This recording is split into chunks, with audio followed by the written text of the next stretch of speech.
কি অবস্থা, কেমন আছো? হাল কি বাড়িতে আছে নাকি? শুনো, একটা কথা ছিল, আজ রাতে পালিয়ে যাওয়ার কথা বলবো না, জোর করে বিয়ের কথা বলবো না। আমি তোমাকে সত্যি মন থেকে চাই, কিন্তু সেটা হবে সম্মান মাথাও করে তোমাকে বিয়ে করব। আর যদি আমার ভাগ্যে না থাকো, এ কখনো কোনা, কারণ ভালোবাসা মানুষকে ঘুমতে শেখে না। না, হাল্ক বাড়িতে নাই। তুমি যখন এত দূর থেকে এসেছো, তখন আজ তোমার কথা শুনতেই হবে। সত্যি বলতে কি, ওর সাথে থেকে আমি সুখ পাই না। মনটা সবসময় ভার হয়ে থাকে, যেন নিজের মতো করে বাঁচতেই পারছি না। ওর সাথে আমার ভালো লাগে না, আমার জীবনের শান্তিটাই যেন হারিয়ে ফেলেছি।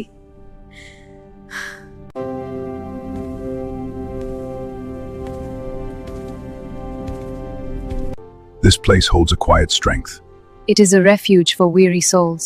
and for new bonds.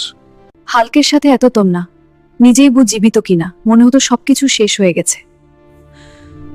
কিন্তু আল্লাহ সর্বশক্তিমান। এখন মনে হয় জীবনের সব শেষেরা তোমার দেখাতে চাই। আর দেরি করা ঠিক না, হবে না, কারণ সময় কখনো কোনো দিকে নিয়ে যায় বলা যায় না। তাই আমাদের প্রতি ভরসা রাখো, বিশ্বাস রাখো, আমরা একসাথে পড়তে চাই। ঠিক আছে, আমি সব বুঝেছি, তোমার কথা আমি মেনে নিলাম। তবে একটা কথা পরিষ্কার, তুমি যদি আমার সাথে আসো, তাহলে কখনো আমাকে ছেড়ে চলে যাবে না। আমি চাই না একজন মানুষের জন্য দুইটা জীবন নষ্ট হয়ে যায়। অতীতের ছায়া আমরা আর টানবো না, সময়কে সম্মান করবে। আর কখনো হালকের কথা তোমার মুখে উচ্চারণ। আমি সিদ্ধান্ত নিয়েছি, এখন তোমার সিদ্ধান্ত। আর কখনো ফিরে আসা যাবে এই বাড়িতে? আমি সিদ্ধান্ত নিয়েছি, আমি আর কখনো আসবো না, কথা দিলাম। এখন চালু করে চলো, এখান থেকে বের হতে হবে, আমাদের অন্য কোথাও। হ্যাঁ, চলো দ্রুত। শোনো, এখন আর সাহস করে শিখতে হবে। বেশি সময় নষ্ট করলে শুধু কষ্টই বাড়বে। তুমি যদি সত্যিই আমার সাথে নতুন জীবন শুরু করতে চাও, তাহলে পরিষ্কারভাবে তোমার বর্তমান সম্পর্কে নীতি দাও। টানতে হবে, ভয়ের কোনো জায়গা নেই, আমি তোমার পাশে আছি। আমরা একসাথে সাহস করে সামনে এগিয়ে যাব। ঠিক আছে, আমি ভয় পাইতাছি না, তুমি চালু করে সবকিছুর ব্যবস্থা করো। অনেক দূরে চলে যেতে হবে, কেউ যেন আমাদের ব্যাপারে কিছু না জানে।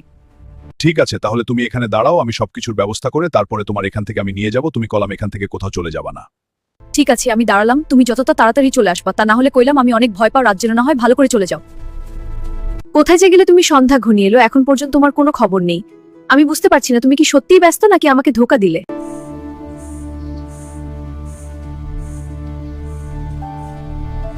এখানে একা দাঁড়িয়ে আমার খুব ভয় করছে। মনে হচ্ছে কোনো সময় কেউ এসে দেখে ফেলবে, তখন সবকিছু কলঙ্ক হয়ে যাবে।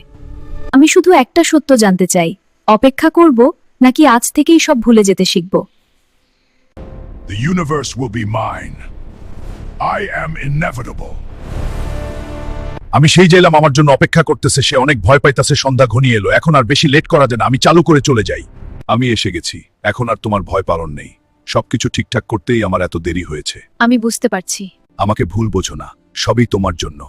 তোমার জায়গায় অন্য কেউ হলে আমি কখনোই এত কষ্ট স্বীকার করতাম না। তুমি আমার কাছে আলামাস রয়ে যেত নেই। ঠিক আছে, আমি বুঝলাম। এখন তুমি আমাকে নিয়ে চলে যাও। এই মুহূর্তটা চিরকাল থেমে থাকুক। এটা থাকবে আমার সাথে। আর হ্যাঁ, আমাদের ভিডিও দেখে লাইক, কমেন্ট আর সাবচুল ভাইকে আপনারা সবাই একটু সাপোর্ট করবেন। ভাই অনেক কষ্ট করে ভিডিও বানায়, বাইকে কোথাও আপনারা সবাই সাপোর্ট করবেন। ধন্যবাদ সবাইকে।